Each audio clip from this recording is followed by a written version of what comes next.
Hello and welcome back, this is ProTailDev back with another university project video. This is specifically for the animation module that we did.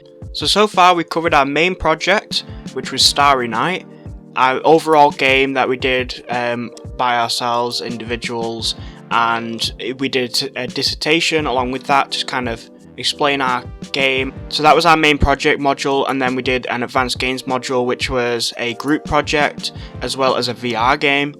I will be doing a separate VR video for that, but it's going to be a much smaller video because there isn't a lot of footage that I have. I might be able to reload it, but there isn't a whole lot to the VR game. It was kind of an extension, as I've mentioned before, to the main group project. And then we have the user experiences, which was using Axure to create a prototype paper styled app.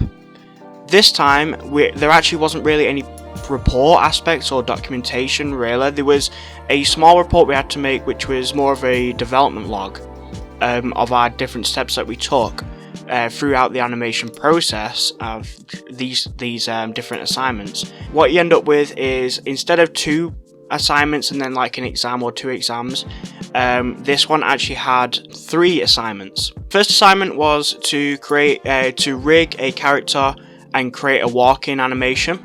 The second animation was to rig a character with the controllers and stuff and make facial expressions to move the mouth alongside a voiced quote. And then the final one was to capture an animation in a motion capture suit and then turn that animation and smooth out the animation as much as possible, and then make it so that and then put it into a scene in Unity. This one's going to be a lot more informative because there was so much more to it, and there's so much to go over. Also, I want to kind of be as descriptive as possible, so let's get straight into it. So to start off with, we're going to go over the very first assignment, which was the walking animation. So we were all given a select group of models that we could have chosen from. I just chose a standard model. And there was a couple of others, but I wasn't really that interested. I just wanted a standard model that I could use and play around with, and so I went with the Spaceman. The very first thing that we had to do before starting this animation was to understand it. So we had to understand the different stages of animation, kind of a walk, different stages, things like the contact like against the floor and different things like that. And so we went through all the planning. We had to create a small scenario for our character, just a story for him, just to kind of flush out the character a little bit, and then we put that into our report. And we did a few weeks of presentations to kind of learn those different aspects of animation and what it really is. Once our planning stages were done, we then moved on to the skeleton hierarchy, which was to create a rig for our character. Hopefully you've seen it on screen. Once the rig was actually finished, we would then, obviously we need to name it, we need to make sure it was the correct order. Order was really important for this assignment. If anything was out of place or not spelled correctly, we would actually lose marks for it. And obviously it's very important when you're giving a skeleton that or an animation to someone who may turn that into a game or needs that for a project. It's important to obviously name correctly. So that's what we had to do. Once everything was done and the rig was completed, we then moved on to making IK controllers. Essentially they make it so that certain parts of the body react the same way as they would in real life. So they have limitations to how much they can turn, how much a joint, for example, can rotate, and things that you can and can't do with certain parts of the body to make it more realistic when you animate it. It also makes it easier because some rigging is really difficult to see, and if you put IK controllers outside the body, you can basically interact with certain things, and they won't. You can interact with these controllers, and they'll control individual rig sections, which makes it really easy to animate.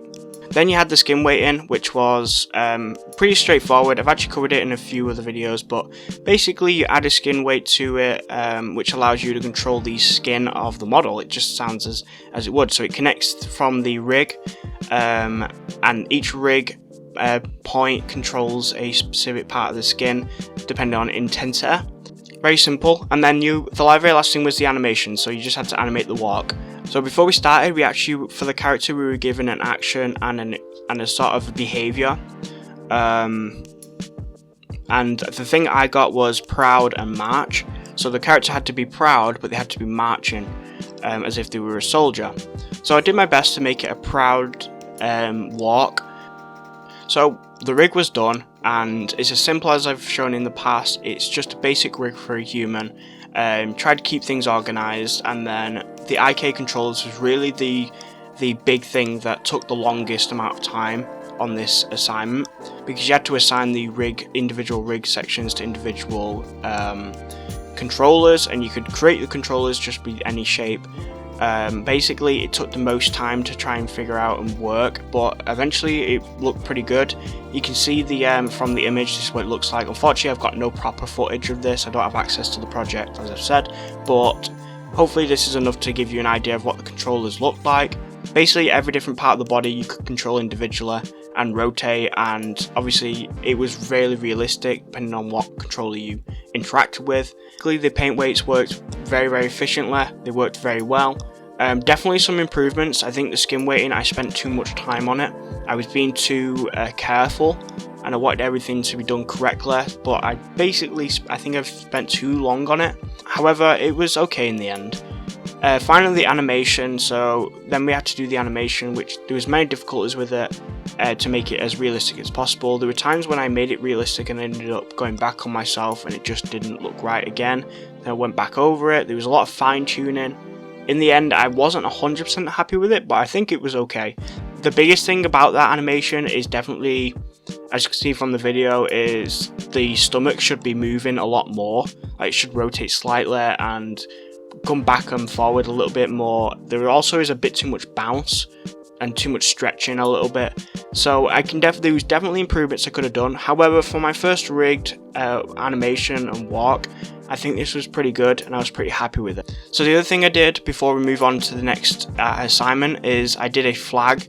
This was eventually cut out because it just didn't look right, and I kind of played around with it too long and it was just getting too close to the deadline, so I had to give up on it. But basically one hand would have been holding the flag and moving, and the flag would be swaying. So basically I rigged the flag, the specific cloth of the flag, to be waving in the wind. So I eventually scrapped that aspect and decided to try end cloth. So end cloth is a different way of doing it, but unfortunately it just made it too laggy for me for the computers that I was using at university at the time, and the frame rate was just terrible, so I decided to remove that as well. So overall, I was pretty proud of it. I was pretty happy. It was the first animation I'd done with rigging and IK controllers, and I was very pleased with it. Right, moving on to the second assignment. This was the face rigging, and there were two models that I actually did. The first model that I did with the face rigging was just a plain grey model. I had to fully rig and have IK controllers, just general handles on all of the different aspects of the face. Kind of the same thing we'd already done, but this was for individual things. So the tongue had one. I actually did have a tongue as well that was moving individually every time you talked. You have the individual parts of the lips. So I think it was like 5 different controllers for individual parts of the lips, as well as 2 separate controllers for each, for the top lip and bottom lip. And then you had things like for the chin, you had a controller, you had things for the cheeks, you had individual controllers for everything. And I eventually did that for that model. And then the second one was a child who was basically, I had to create a little bit of a story. Again, this is kind of the theme that they give us with, but usually we have to create a small story for our characters, and then when we model them and animate them, it kind of plays into that a little bit. So I believe this name was Alex, and this character you should be seeing on screen. It's just a child who we animate, and for this assignment we were given quotes that were said, and basically had to recreate that scene but add emotions to the very character with animation. And so hopefully I'll play it on now, so you can see what it looks like without the quotes, without the voice, and then I'll play the voice in a second. But basically it was actually quite interesting. Yeah, so basically we had to create a basic rig character description for what it was, kind of what we wanted from it. Then we had the skeleton hierarchy, which same thing as before, we had to rig it, make sure it was all organised, named correctly, do a bunch of different procedures and things to make sure things blended correctly.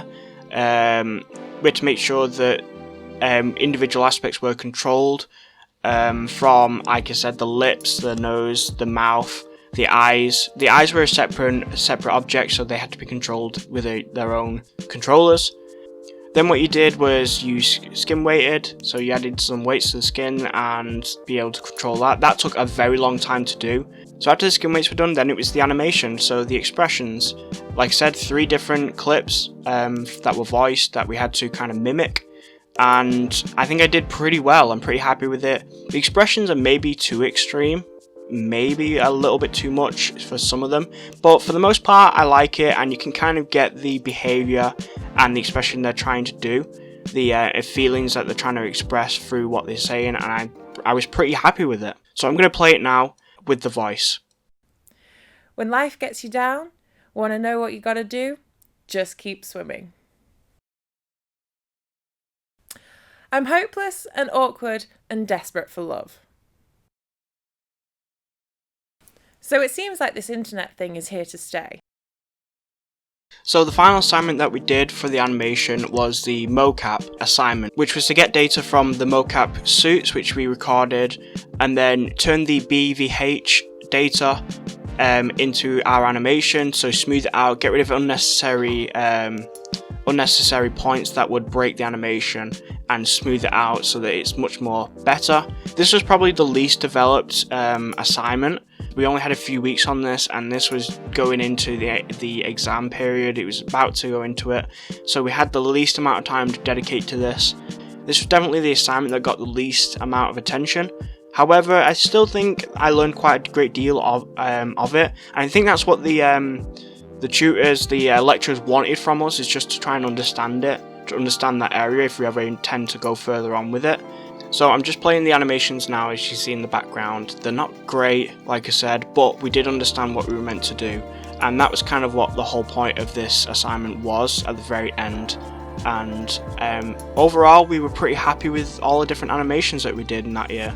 I think everyone I spoke to was also very happy with it. So that's been my animation module, and that was all the things I did for it. And I think the only project I've got to cover now from university is the VR project that I did, which will be much smaller. There wasn't a whole lot to it. Like I said, it was an added bonus to the group project we did. And so yeah, it's been ProTailDev, and I'll see you next time.